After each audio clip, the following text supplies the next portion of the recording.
झांसी न्यायालय का ऐतिहासिक निर्णय, वार्ड 24 के भाजपा पार्षद का चुनाव शून्य घोषित।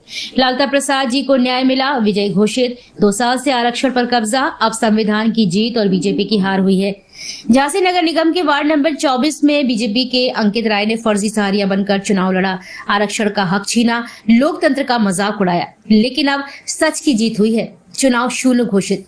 लालता प्रसाद जी को न्याय मिला, पार्षद घोषित। अब संविधान और आरक्षण का सम्मान बचा। लालता प्रसाद के अधिवक्ता चंद्रभान आदिम ने बताया कि यह जीत संविधान की है। न्यायालय पर हमें पूरा भरोसा था, जल्द ही डीएम को पत्र लिख निम्न निर्वाचन पार्षद का सम्मान दिलाएंगे। चंद्रभान जी, क्या पिटीशन में आपने जीत हासिल की है?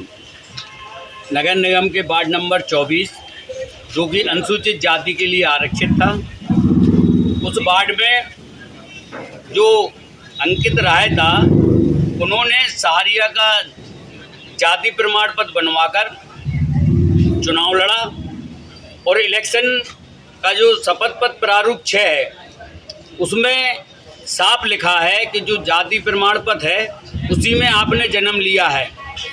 उसकी कंप्लेंट हमने रिटर्निंग ऑफिसर से की, लेकिन शासन सत्ता से जुड़ा होने के कारण उसने अपना जो निर्वाचन का फॉर्म है उसको वैध करा लिया, चुनाव हुआ और वो चुनाव में विजयी घोषित हो गया।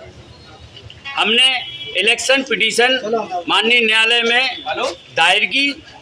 उस इलेक्शन पिटीशन में लगभग 1 साल तो वो हाजिरी नहीं हुआ और मामले को लिंगर ऑन करता रहा। फिर न्यायालय द्वारा प्रकाशन कराया गया पेपर में, जिसके बाद वो न्यायालय में अपीयर हुआ और तमाम न्यायालय की प्रक्रिया चलते हुए आज माननीय न्यायालय एडीजे फर्स्ट के द्वारा जो आदेश हुआ है, उसमें वार्ड नंबर 24 के जो अंकित सहारिया विजयी घोषित हुए थे, उनके चुनाव को न्यायालय द्वारा शून्य घोषित कर दिया गया है।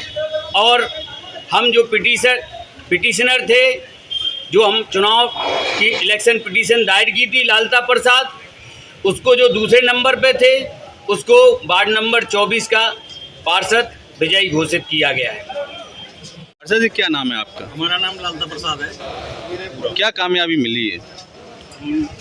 जनता ने हमें पूरा आशीर्वाद दिया था और उसके बाद हमारे खिलाफ जो अंकित सहारिया जो राय था, सहारिया बन के चुनाव लड़ा है, उसके खिलाफ हमने याचिका दायर की, जो कि हमने वहाँ पे रिटर्निंग ऑफिसर को उस टाइम पे जब फार्म भरे जाते चुनाव की, हमने आपत्ति दर्ज करवाई थी, तो हमारी आपत्ति खारिज कर दी गई थी। उसके बावजूद हमने न्यायालय की शरण ली। न्यायालय ने आदेश दिया हमारे पक्ष में। हम न्यायालय का बहुत शुक्रिया अदा करते हैं, उनको दिल से धन्यवाद देते हैं।